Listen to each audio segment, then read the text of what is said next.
masih dalam suasana bulan Ramadan. Kita ntar malam bakalan review motor yang ada di belakang gua, Honda CBR 1000RR Fireblade tahun 2012 anniversary. Ini motor tangan pertama punyanya yang gua bilang tadi, punya temen gua Om Sarif. Kita udah dikasih pinjam. Ntar malam kita rencana mau review ini motor di jalanan. Seperti biasa kita akan review power, handling, agility, dimension, khususnya kalau kita bawa di jalan macet kayak apa. Terus kemudian kita kita bahas lah mengenai detail-detail apa sih positif dan negatifnya di motor dari sisi harian maupun nanti kita mau untuk untuk pakai di road. Memang warna motornya harusnya sih full merah, cuma sama yang punya udah diganti cutting stiker ada warna silver dan ada sedikit permainan livery. Dan anyway kita akan review nanti ya. See you guys nanti sampai malam kita bahas in detail. Oke, ciao.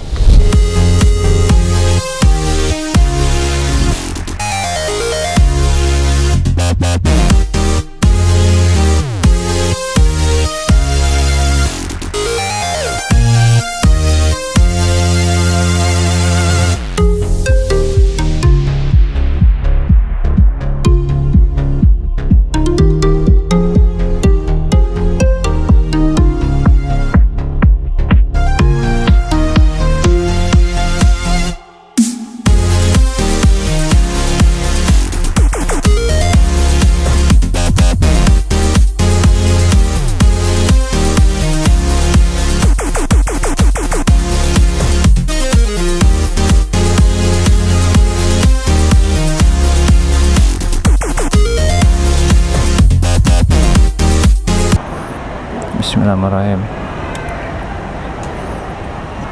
Kita mau jalan nih dari Senayan City. Oke, CBR 1000RR tahun 2012 anniversary. Tuh, kelihatan kan ada tulisan anniversary-nya 20 tahun. Ya, mesin normal sudah nyala. Hari ini rute kita biasa lagi dalam kota. Gue juga mau ngucapin thank you buat yang selalu support channel gue ini, kasih komen yang positif. Jadi ini CBR 1000RR anniversary tahun 2012. Nah, kebetulan ini motor speknya spek Jepang, jadi ini JDM. Jadi karena dia JDM, dia punya limiter.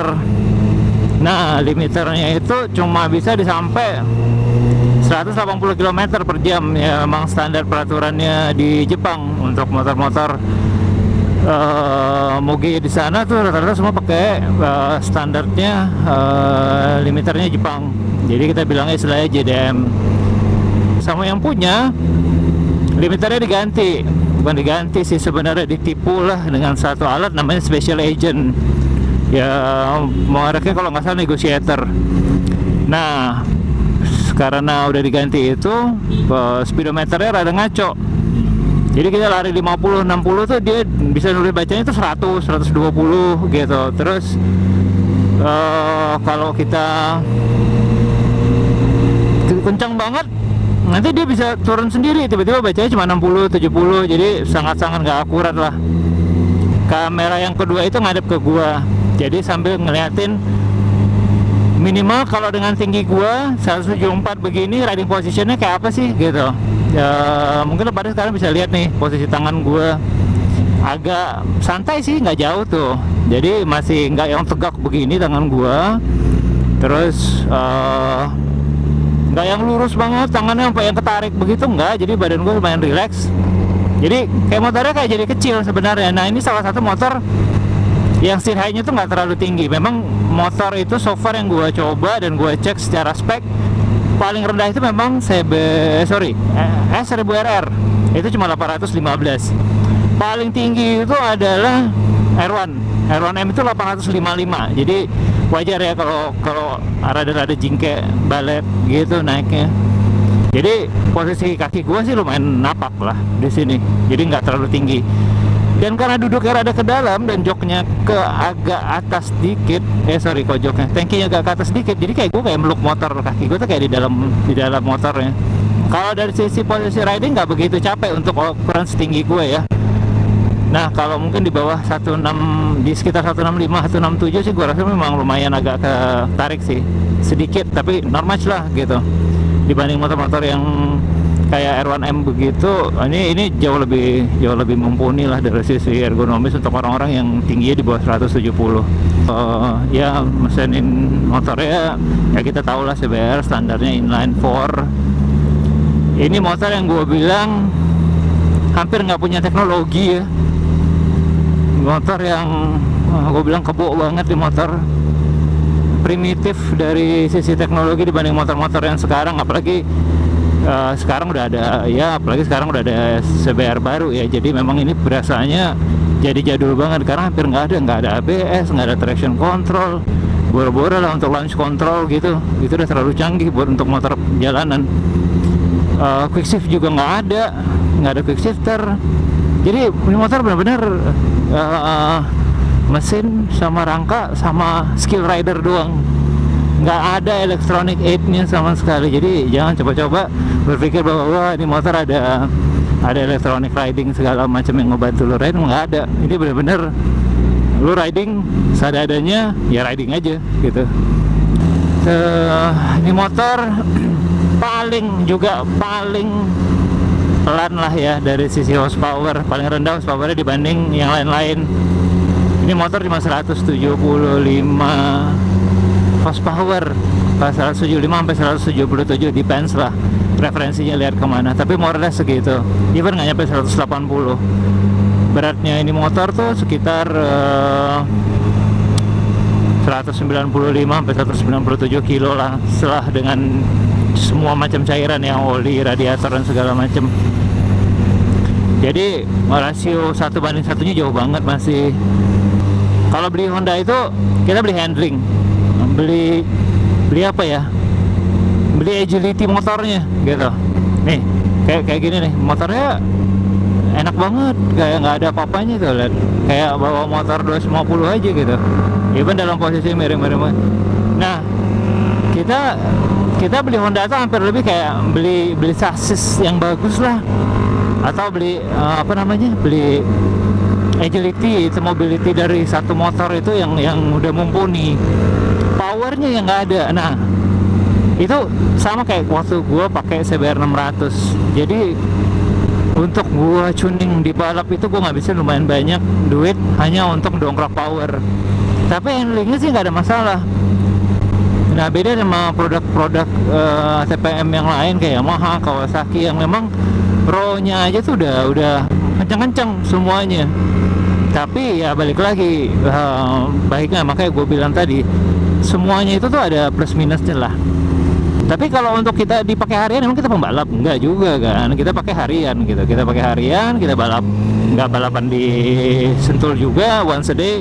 Kita track day, tapi mostly kita banyak pakai di jalan lah, San Mori gitu, kongko-kongko sana sini. Motor basically banyaknya dipakai di jalanan. Power segini mah 175 HP mah cukup banget, jauh lebih dari cukup. Ini motor 175 horsepower ya, atau 175 sampai 177 lah kayak gue bilang tadi. Rasionya nggak nyampe 13, jadi cuma ini 12,7 atau 0,8 gitu.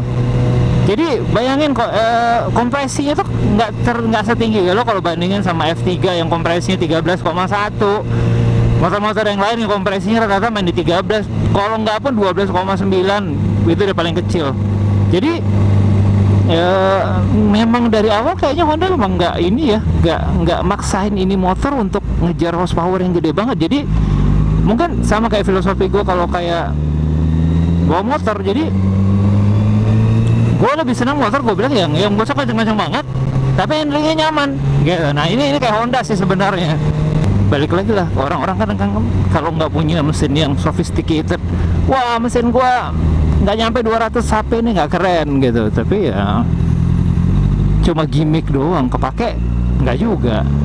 Nah ini yang punya motor juga, dan motornya beli dari baru, gue ingat banget 2013 2012 akhir dia beli, sampai sekarang masih dia pakai, berarti which is itu udah 5 tahun gitu.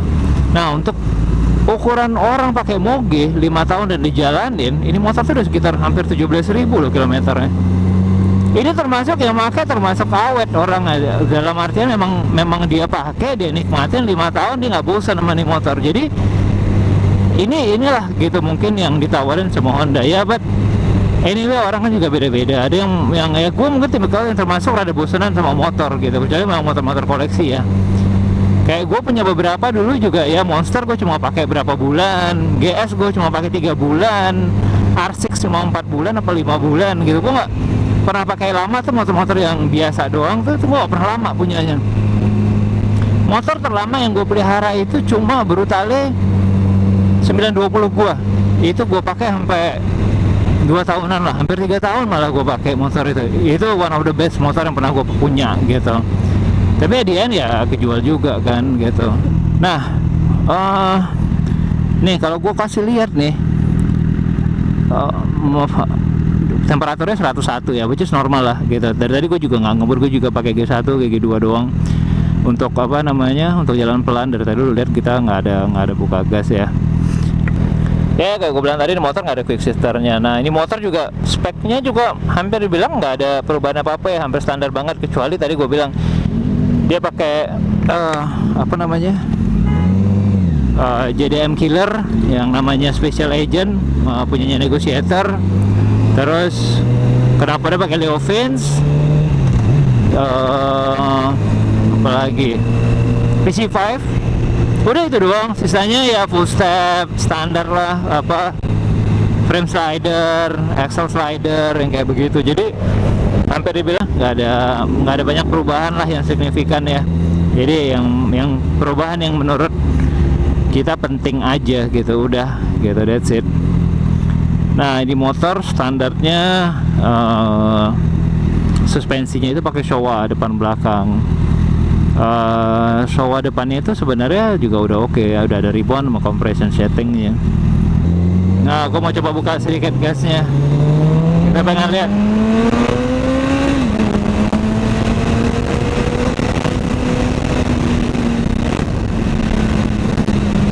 Tapi ya kayak gue bilang tadi ya, karena ini motor yang nggak pakai quick shifter, jadi kayak ya gue sih yang biasa motor pakai quick shifter, jadi kayak ada berasa yang hilang gitu. Bisa sih mau dipasang quick shifter aftermarket sih, bisa-bisa aja gitu. Tapi ya mungkin orangnya nggak mau pakai karena emang nggak ada kepentingan juga kali ya gitu. Buat dia mau nggak dipakai di jalanan gitu ya, pakai kopling atau macet-macet juga. Lo macet juga harus nekan kopling. Not bad sih motornya untuk nikung dan segala macam ya. Problemnya cuma karena suspensinya belum disetting, jadi tadi begitu masuk tikungan ya lumayan ngegeol-geol ya belakangnya, lumayan bumpy lah, kayak jalan bumpy gitu, lumayan buang gitu, jadi kayak nggak dapat traksi di ban belakangnya ya. Tapi wajar-wajar aja, emang motornya juga dipakein di jalan raya, bukan settingannya sirkuit juga, bukan settingan track, jadi suspensinya soft gitu biar nyaman ya. Emang nyaman sih kalau buat di jalanan. Terus yang kedua, bannya juga bukan ban slick yang lebih soft compound gitu, enggak. Depannya ini pakai R10, tapi sebenarnya itu R10 itu udah termasuk ban soft compoundnya Bridgestone. Sementara belakangnya pakai Bridgestone S20 yang ban ya road touring lah, road lah sebenarnya ya, lebih road. Kayak kalau di Pirelli itu kayak Rosso 3, Rosso 2, Rosso 3, jadi memang lebih buat untuk aplikasi di jalan. Apa namanya, jadi gue nggak terlalu berani buka gas juga, bannya nggak mumpuni. Tadi gue udah cobain, dia punya suspensi juga nggak mumpuni untuk istilahnya dimaksimalin lah, dan untuk di jalan gue pikir nggak usah. Yang penting gue udah bisa kasih impresinya ini motor. Kalau lo belinya dalam kondisi standar, gue rasa lo cuma perlu naikin reboundnya, settingan reboundnya lo bikin keras dikit, jadi baliknya nggak terlalu cepat, sama kompresinya lo tambahin sedikit, nggak usah banyak-banyak, sesuai sama berat badan lo juga. Jangan lupa, karena berat badan sangat berpengaruh gitu, karena kayak gua beratnya cuma 67, 68, jadi termasuk lumayan enteng kalau di atas motor. Jadi jangan samain dengan orang-orang yang let's badannya beratnya 90 kilo. Pasti dia butuh settingan rebound dan kompresi yang lebih bagus, karena standarnya pasti akan sangat ambles banget kalau dia dengan berat segitu, apalagi orang-orang yang beratnya lebih 100. Nah baik juga gitu juga, nanti kayak berat lo cuma 50 kilo gitu misalkan, ada gitu kan kurus banget gitu. Nah ya otomatis pressure di suspensi lo juga nggak gede gitu, jadi lo nggak perlu banyak-banyak juga nambahin kompresi sama rebound settingnya gitu. Kalau ngelihat dari suhunya sekarang itu cuma 100. Dari tadi gue juga nggak ngebut kan, istilahnya gue juga pelan, G2, GG1, paling kapan gue GG3. Motor ini sangiran kompresinya sampai nggak tinggi, ini motor nggak panas. Tuh di kaki gue tuh benar-benar totally nggak panas. Dan itu nikmatnya gitu, bukan nikmat lah. Tapi sebenarnya kan gue pernah bilang di dalam waktu gue review Panigale kalau nggak salah, kalau selama masih jalan sebenarnya panasnya itu masih bisa di manageable banget gitu. Selama jalan ya minimal ke 30, 40. Gue sekarang cuma lari cuma 20, 30 nih gitu. Gue mau lihat speedometer tapi speedometer ngaco. Nah jadinya sebenarnya selama masih jalan kan anginnya masih kebuang tuh, jadi masih nggak panas. Tapi memang di dasar motornya emang juga nggak panas gitu. Kita buka gas sedikit ya.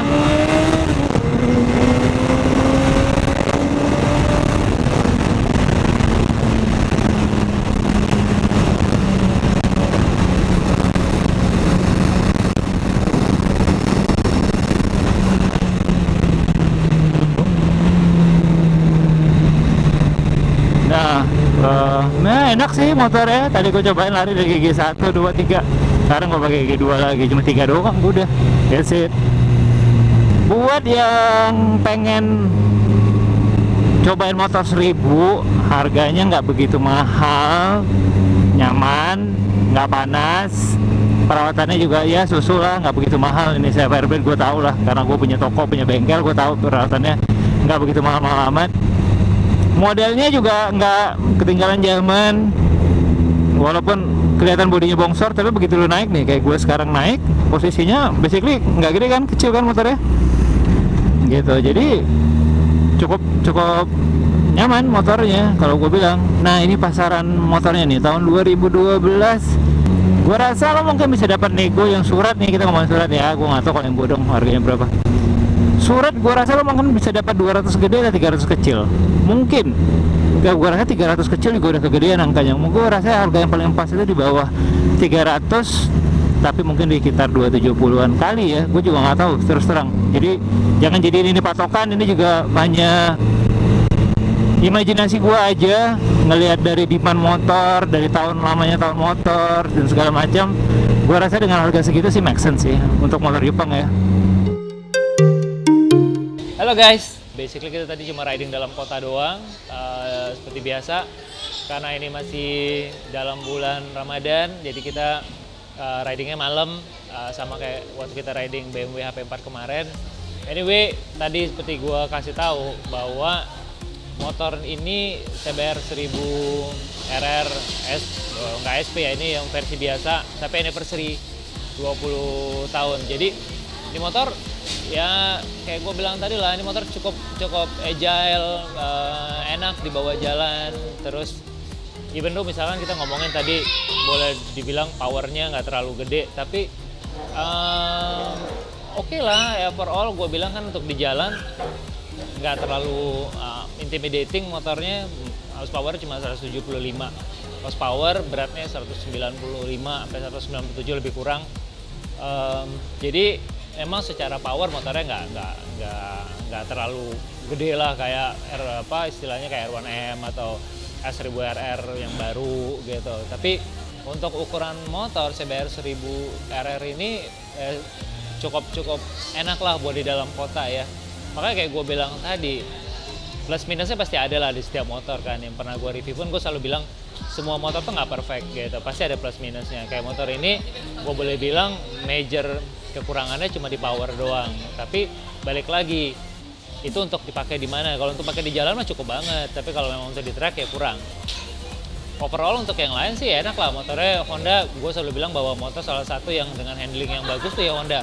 Tapi kekurangan mereka adalah di power. Itu sama juga dengan CBR 600-nya mereka. Jadi CBR 600 pun ketika gue punya yang gue pakai di balap waktu itu juga PR gue paling besar itu adalah naikin dia punya power gitu. Jadi untuk handling gue mungkin nggak ada isu lah ya. Untuk rem pun gue nggak terlalu ada isu. Walaupun standar remnya pakai Tokicho atau pakai Nissin, buat gue sih nggak begitu terlalu masalah lah. Cuma problemnya adalah gue harus ningkatin dia punya power doang gitu. Nah, major kekurangannya menurut gue cuma itu aja. Tetapi kalau lu udah mulai upgrade atau tuning ini motor untuk ngejar powernya, gue rasa sih ini motor akan jadi motor yang mumpuni banget ya. Beberapa kali dulu juga di WSBK ini motor juga pernah menang sebelum mereka pindah dengan Fireblade yang baru yang sampai sekarang masih belum punya hasil yang bagus lah di ajang balap, baik itu di WSBK kayak Isle of Man TT kemarin juga, kemudian di AMA Pro Racing. Jadi gue pikir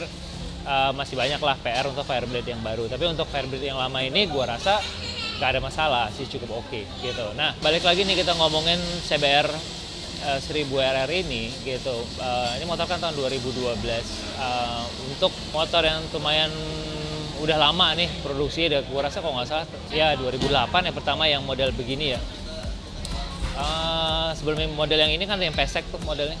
Nah, motornya sih nggak terlalu banyak perubahan dari sisi bodi, kelihatannya sih gede ya, tapi begitu dinaik di atas motornya juga cukup kecil. Tadi gue sempat kasih lihat ya kan, terus lo berasanya duduk di dalam motor, lo gampang banget ngapit motornya. Kebetulan aja tadi kita nggak bisa maksimal pada waktu cornering karena suspensi motornya memang disetting kayaknya buat jalan raya. Jadi untuk cornering dalam kecepatan high speed atau kita let's say hard brake itu memang tadi nggak terlalu mumpuni karena memang belum disetting maksimal. Tapi ya gue bilang ini motor walaupun shocknya pakai Showa, tapi itu rebound sama dia punya compression itu bisa disetting, jadi nggak ada masalah basically. Terus tadi gue juga nggak nge-push banget karena ban yang dipakai itu bukan mix lah, di depannya dia pakai R10, di belakangnya pakai S20. Nggak banyak sih sebenarnya yang gue bilang yang harus gue review dari ini motor. Konklusi gue, ini motor salah satu motor yang hampir nggak punya teknologi, kayak gue bilang tadi, nggak ada quick shifter, nggak ada traction control, boro-boro punya gyro, punya gitu-gitu. Enggak lah, motor ini bener-bener badak, cuma mesin doang sama rangka mesin sama ngandelin skill ridernya, udah that's it. Jadi untuk perawatannya sebenarnya jauh lebih mudah, tendensinya akan jauh lebih nggak susah lah buat lo gitu, karena memang elektroniknya itu nggak ribet gitu. Motornya cukup simpel lah, harganya juga nggak terlalu mahal. Gue udah bilang tadi, gue perkirain mungkin di sekitar 270-an lah untuk secondnya motor yang ini ya gitu. 270 mungkin 280 kali ya gitu, dibanding lo harus cari motor baru yang harganya sekarang sebenarnya udah di atas 500 juta. Jadi overall kalau lo mau punya keinginan untuk naik kelas, ini bisa jadi salah satu opsi karena harganya, dan lo dengan skill ride misalkan 6 apa 7 average skill ride-nya rider-rider biasa, dan ini motor tuh nggak begitu intimidating, jadi buat lo tuh nggak akan susah bawanya gitu. Jadi buat gua cukup rekomen lah kalau buat pemula yang baru naik dari kelas 600 ke 1000 untuk pakai motor ini cukup rekomen gitu. Wrap up terakhir, gue cuma mau bilang bahwa motor ini bisa lah jadi alternatif, dengan minusnya adalah di power gitu, dengan plusnya gue lebih akan bilang ke handlingnya yang cukup oke banget gitu, dan motornya tuh nggak panas gitu. Jadi hampir boleh dibilang lo cukup nyaman untuk pakai motor ini kalau lo baru naik dari kelas 600, atau misalkan lo naik dari kelas 2,5 ke 1000 pun gue pikir motor ini nggak begitu intimidating lah gitu. Jadi nggak usah terlalu worry untuk takut pakai di motor gitu, nggak kayak 1000 yang lain lah. That's all for me from now. Seperti biasa, kalau lu suka, lu share aja nih video ke siapa aja, bebas, likes, comments, pasti gue akan bales gitu. Gue akan bales kapanpun gue punya waktu, kesempatan, gue pasti akan bales. Kemudian lu bisa subscribe IG gue juga kalau lu pengen lihat koleksi gue yang lain, kegiatan gue sama teman-teman gue dan so on. Lu bisa kunjungin gue punya Instagram gitu. Terus overall gue cuma mau bilang say thank you semuanya udah kasih support ke channel gua ini. Kita akan ketemu nanti setelah habis lebaran. Oke guys, I'll see you soon ya. Ciao.